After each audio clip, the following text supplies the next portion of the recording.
Salutations, boys and girls and kiddos of all ages. And to all my subscribers and returning viewers, I would like to say welcome back. And to all my new viewers and people that's just joining me or just discovering me, I would like to say welcome and thank you for joining us. And this is Posing Action Figures with Toy the Poser. And I am your host, Toy the Poser. But enough small talk. Let's jump right into today's video because today's video is a 2-pack. So behind the camera, I go into giant mode to get the show started. Whoop, whoop. And in today's video, we have the Marvel Legends series, X-Men, Deathbird, and Marvel's Gladiator 2-pack. I almost went through that smoothly. Okay, so for those who like to see packaging, this is the side, that is the front, and this is the other side, this is the top of it, and this is the bottom of it that was upside down. But yes, so whatever you're trying to see out of this, and of course, this is the back of it that shows Gladiator, and Deathbird, and brief little bio of them in several different languages, of course. All right, enough of that. Let's magical poof them out of the package so we can talk about them. So, magical poof. All right. As you can see, well, the accessories really belong to Gladiator. So let's just go ahead and push those to the side. All right. And talk about Deathbird first because it's just Deathbird right now. So besides that hard plastic cape that does not come off and all of that, the only gripe I have, and no, it's not time to pay the rent. And I try my best to not rent so much, guys. But Marvel Legends can make it hard on a fella. but yeah, she is moving rather smoothly. So, but we all know, and if you don't, heat up your action figures before you start posing them, before you take them out the package. Okay? Yeah, that's my little advice. And cold posing, she's doing rather well. All right. But yeah, with no updated female body articulations, we gonna have to deal with probably pretty simple cold pose at the moment, just so we can move things up, get things moving. So let's put on the rotator, and I kind of got a feeling she's gonna need a flight stand. Yeah, I hate that because you'll see why. All right, rotator time. So, all right, well, if I said it once, I said it a million times. There is no such thing as the perfect flight stand. And yeah, but this is how it's gonna go with. And I don't know what's going on with my lighting. All right, trust me, guys, I've tried everything. I changed the background, add different light bulbs, play with the filters, and that was a bad idea because I totally didn't know what I was doing. But yeah, so that's why the colors aren't looking so vibrant right now. But so forgive me on that. I'm not a professional videographer or whatever they call themselves. So yeah, just please give me a little leeway with that. But she is a vibrant purple. I don't know if that shows up or not, but anywho, kind of almost metallic looking. But speaking of the color of it. As you can see, the black hair, I should say, it's not really supposed to be hair. It's supposed to be feathers, but that's neither here nor there. All right. Let's talk about who this person is and why.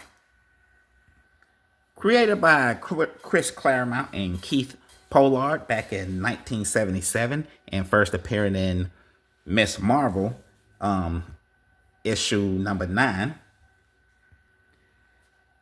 Kelsey Naramani, and that is the only time I'm going to try to pronounce that name. So from now on, she's going to be called Deathbird. And yes, if you didn't realize from her first appearance, she did look more, quote unquote, bird-like.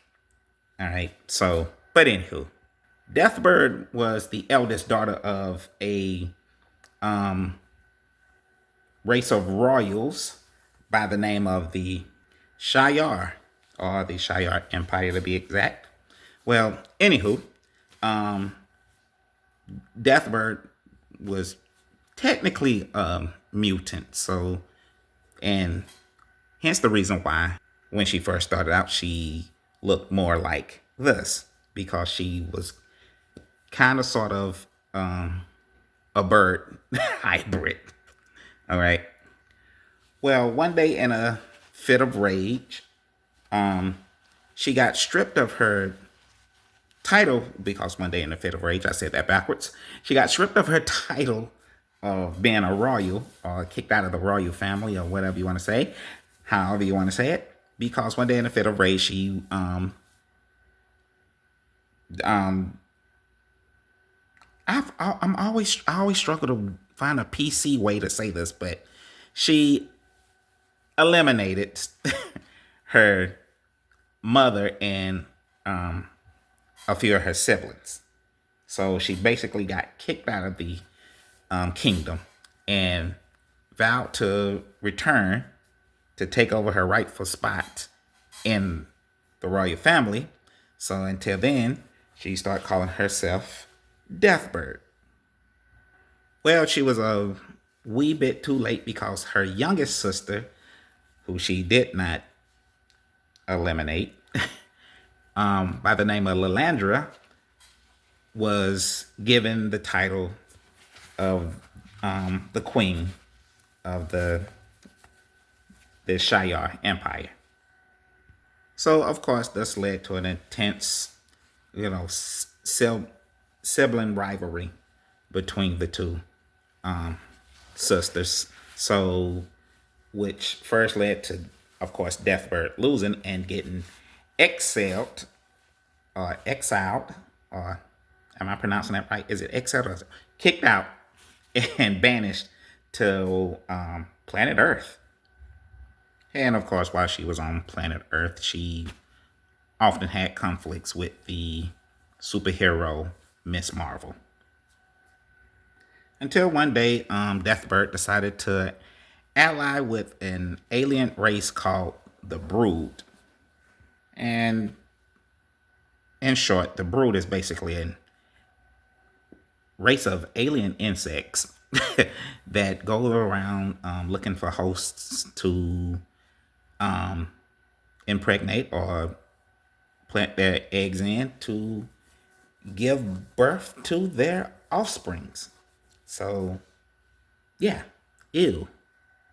And this whole, partnering with the alien race of broods was basically all just so she can have a army to go back to overthrow her sister Lilandria, who was the magistrix. And I'm gonna say and believe that magistrix means either queen or ruler. But so on the queen on the throne. She was the ruler of the Shi'ar Empire at the time. And although she was technically successful at her first attempt, or was it the second? Anyway, she was successful in doing so, but it was still short-lived because her sister did come back and, regain the throne. And the reason, or one of the reasons, main reasons why Lilandria was so successful in overthrowing her sister Deathbird from the throne is because Lilandria teamed up with a group of Earth's mutants called the X-Men, who was formed together by a powerful telepathic mutant by the name of Charles Xavier, who Charles Xavier and Lilandria did later on fallen in love and became got married together. So, well, during their back and forth battles between Deathbird and the X-Men and her sister Lilandria, who was married to Charles Xavier at the time, later on, Lilandria, Deathbird's sister, had her mind taken over by a very powerful mutant by the name of Cassandra Nova, who is the twin sister of Charles Xavier, Professor X, aka, who was Deathbird's husband at the time. Well, during that time, Deathbird, and because her mind was taken over by Cassandra Nova, all in the ploy to destroy her enemies, her brother Charles Xavier and his team of X-Men, end up eventually defeating Cassandra, his evil sister, and expelling her from her, basically getting her out of the ring. But that made Lilandria, Deathbird's sister, sick, and during her illness and trying to recuperate and ill, her marriage to Professor X got annulled. So they were no longer married. Then on top of that, while in her weakened state, her sister Deathbird came back with her new husband, a mutant by the name of Vulcan, and basically took over the Shi'ar Empire again. But while they were doing that, her Deathbird's husband Vulcan basically sent out a hitman that looked awful lot like the superhero. Is it Nighthawk? I'm sorry, I meant Darkhawk. The assassin that Vulcan sent, for some odd reason, took on the appearance of another villain to go out and slain Deathbird's sister, Lilandria. And when he did, when he was successful in his,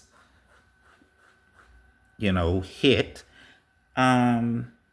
the Shi'ar Empire took the DNA and of both their fallen queen and her ex-husband, Professor X, Charles Xavier, and combined them together and made them a daughter by the name of Exandria Naramani. I hope I'm saying that right, but I am sorry if I'm not. But anywho, Exandria was now the new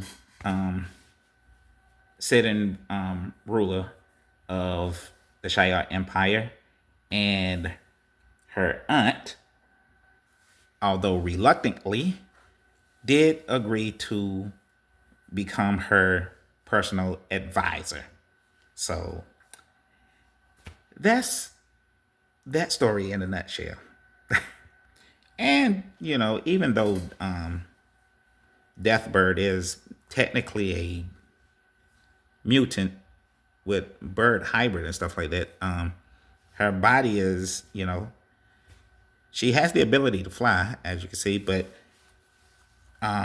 although before she did have wings that sprouted from her, that connected to her arms and back or whatever, her whole body was covered in like purple wings, purple and blue wings or something like, or feathers. I mean, I'm sorry, not wings, but purple blue. Anyway, but she also have like razor sharp nails, and that technically can cut through steel. So or most metals. So yeah, and she's a very skilled fighter. So that's Deathbird for you. All right, on to the next guy. Whoop, whoop, whoop. All right, so Gladiator. All right, first and foremost, I would like to say that for anybody that don't know, yes, Hasbro, Marvel Legends have given us a Gladiator before, and if anybody that don't know about me by now, I hate getting or being forced to buy action figures of characters I've already have, especially when they don't really change anything. So, although I don't have a the the other one with me right now to show you case yet, but there are other reviewers out there that you can go see that on. But anywho, I will say this: the first one didn't come with did have come fists, but they didn't have these open hands like this. So the new one does that, and the color was slightly different. And it didn't come with an alternate head that basically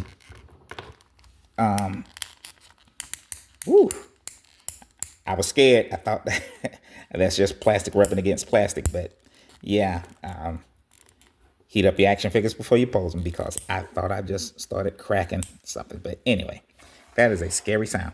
Anyway, but yeah, this showcases off his or some of his powers, abilities, and stuff like that. And all right, so that's and once again, although his cape is actually removable, and it's still that hard plastic cape. And this is one of those characters that could really use the soft good cape. But so I think I might do that one day. I think I might find cause sometimes there are people online that make soft good capes for action figures and stuff. So I might find somebody that does that. I don't know who.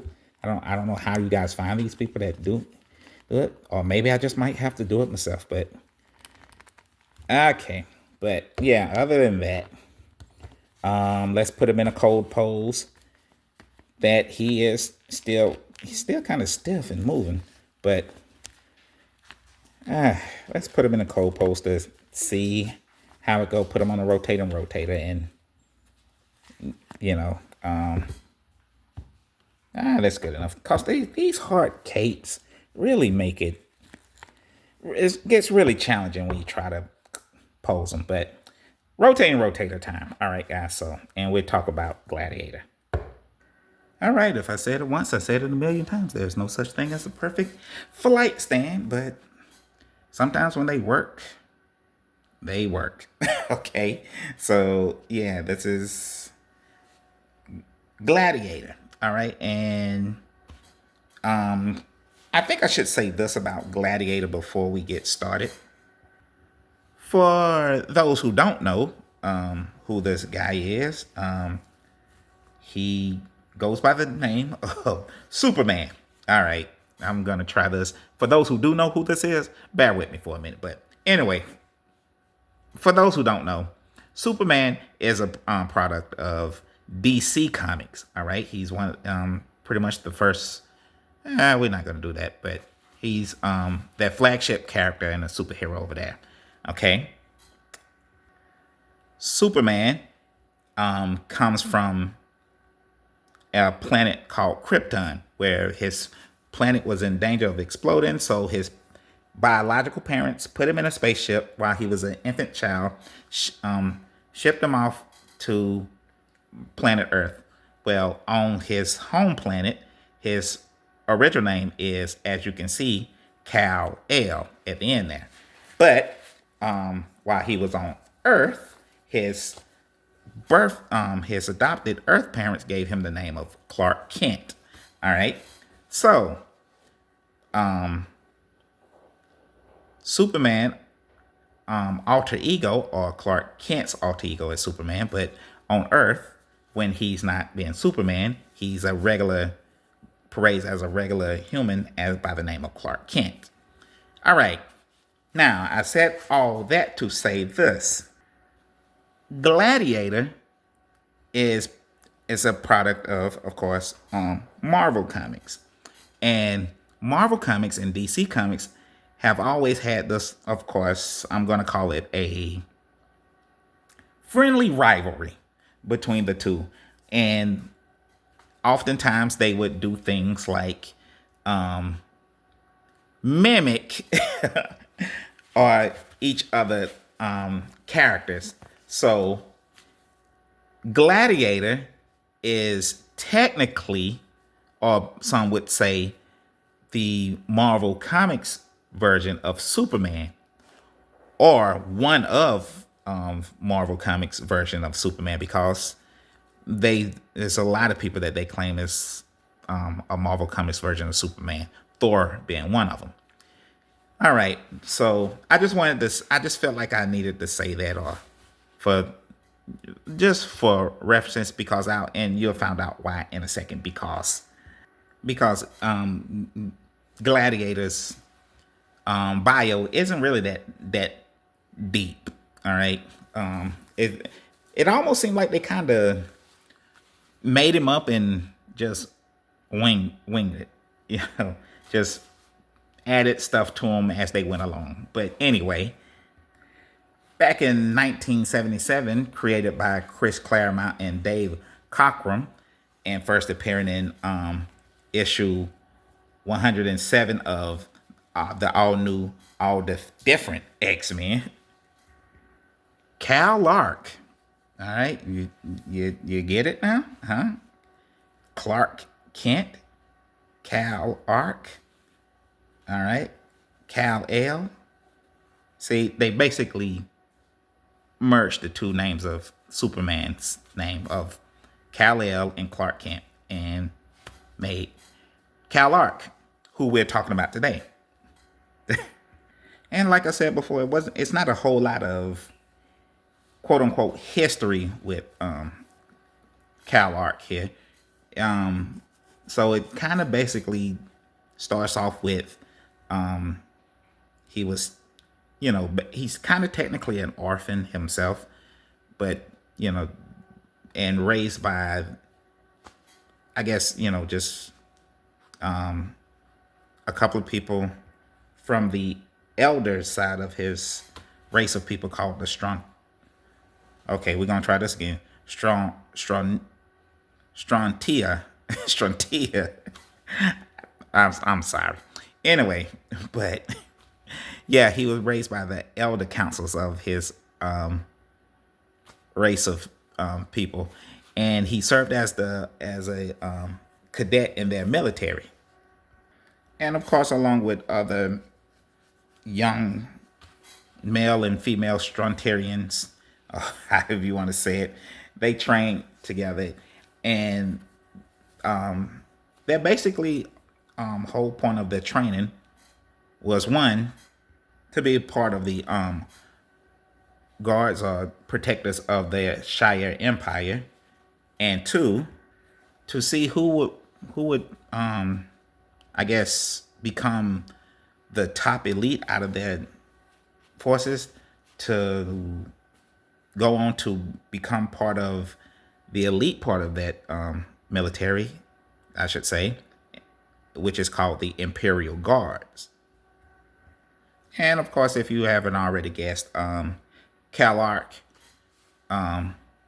here was basically shined above all the rest of his Santarian teammates, or whatever you want to call them, and ended up being the one granted the title of Gladiator.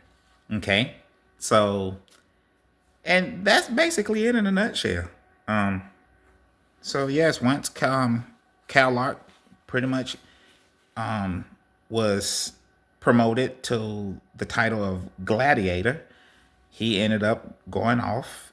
Well, he was still had a couple of more of his, I guess, elite friends or whatever you want to call them, teammates, whatever, and they went off and joined or became part of the Imperial Guard, who was technically the elite force or guardians of the Shire Empire.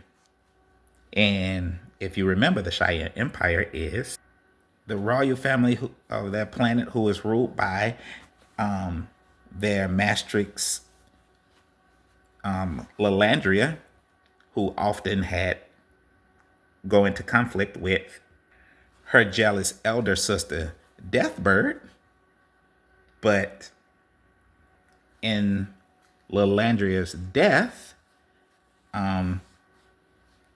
came later, the ruler was her daughter, who, with her DNA and the DNA of her ex-husband, Professor Charles Xavier, who is the mastermind and orchestrator of a group of superhumans or mutants called the X-Men, who had to ally with Lalandria because her evil older sister dethroned her. So, with the help of her husband and his team of, at the time, her husband and his team of mutants students, helped get her regain her throne. But later, she lost it again because Lalandria's husband, Charles Xavier, had an evil sister too by the name of Cassandra Nova, who took over the mind of Lalandria so she can destroy her enemies, which was her twin brother Charles Xavier and his students, the X-Men. But she was quickly defeated, and Lalandria regained her memories and body back, but often fell ill. And during her illness, her sister Deathbird came back with her new husband, a mutant by the name of Vulcan, and they overthrew or took over the kingdom of the Shire Empire again. But during that time, Deathbird's husband Vulcan sent out a hitman to annihilate or exterminate Queen Lalandria.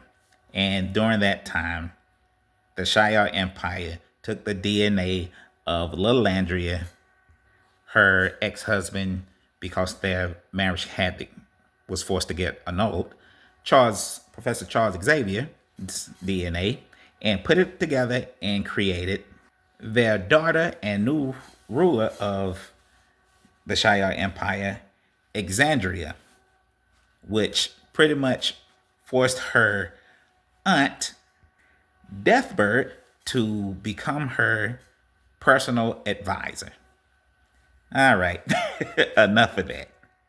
Because I don't know about you guys, doing that was quite time consuming.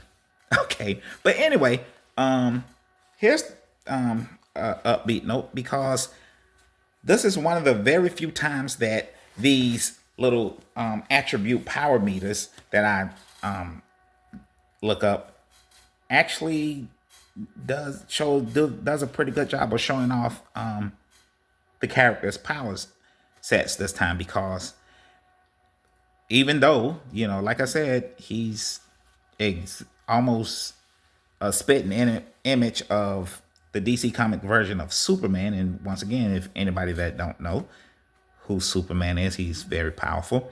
Yes, Gladiator is extremely powerful too, because almost technically, just like Superman, he could pretty much do most all his things. Super strength, super speed, super durability. He can shoot lasers out of his eyes, which hence the whole alternate head thing. And he's extremely good at fighting. No duh. So yeah, with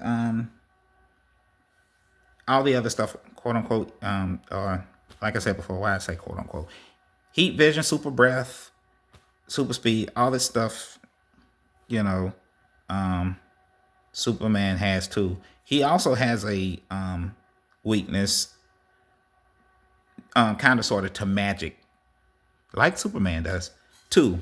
However, Gladiator's main downfall, or Achilles' heel, I should say, is that when he's not confident in himself, that's when his kind of, I don't want to say his power weakens, but that's when he's most vulnerable, because Gladiator's whole stitch is that he's extremely hard to beat the more confident he is in battle, in the heat of the battle or something like that. But the more he doubts himself, the less the easier it is to defeat him. There you go. All right. Enough of that. Whoop. And I'm actually quite proud that that flight stand stood up this long. But anywho. Whoop. Whoop. And this is going to be weird because they both have capes that's pushing them, hard plastic capes that's pushing them out. But anyway, representing the 1/36 scale size of action figures, we have whoop, Herbie from the I had a brain fart, but Herbie from the Toy Biz, early 2000s Toy Biz Fantastic Four multi-pack set. So, and Herbie stands at approximately 2 inches tall. All right. So the average 1/36 size action figure size. Okay. So representing the 1/18 scale action figure size, we have the Xeno Strike 3-minute project, what I like to call waist high ninja guy, Gary for short. And I knew it was going to be kind of tough putting them side by side them because of their capes. But anywho, Gary stands at approximately 3 3/4, just a little under 4 inches, the average 1/18 scale size action figure size. So, but representing the 1/12 scale action figure size, we have Stan the man, my main man, Stan, the Stan Lee, Hasbro Stan Lee's Marvel. What am I talking? The Hasbro Marvel Legends Stan Lee action figures, which stands at around 6 inches tall, the average 1/12 scale action figure size. All right, but last but not least, representing the 1/10 scale action figure size, we have the Nada Homebody action figure, which stands at approximately 7 inches tall, which is the average 1/10 scale action figure size. All right, let me see if I can straighten these guys up a little better than this to get this. Okay, let me get myself together here. See if I can straighten you guys up a bit better. Okay, that's good enough. Anywho, all right. So, which means that bringing in the ruler, we have of the flex ruler, we Deathbird is going to be standing approximately at the hairline, 5 3/4, and it's kind of warped there, but yeah, still almost at the hairline, which is basically the cut off her little crown or something like that, it's about 5 3/4. But if you want to go exactly at the tip of her hair or feathers, if you want to call them that, it's 6 1/2. Okay, so Gladiator standing at, really, come on, man. Okay, so standing at approximately at the hairline, little under 6 1/4. That's at the hairline. But if we count it at the mohawk, it's 7 1/4. Okay, maybe 7 1/2 if you go all the way to the tip, but at the peak tip. But yeah, so there you have it. All right. So anywho, that's it. Whoop whoop, and that's the end of this video today, kiddos. So thanks again for stopping by, guys. By the way, since you guys are technically royalty, is there a formal way to greet you or say goodbye?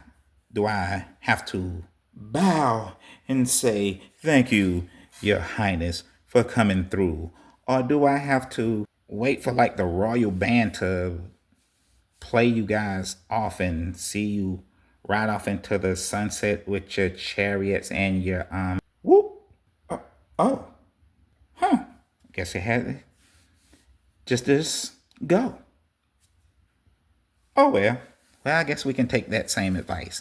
But if you don't have anywhere to go, then you should probably use the advice my mother would give to me when I had that same problem. Go somewhere and play. See you in the next video, guys. Ta-ta for now.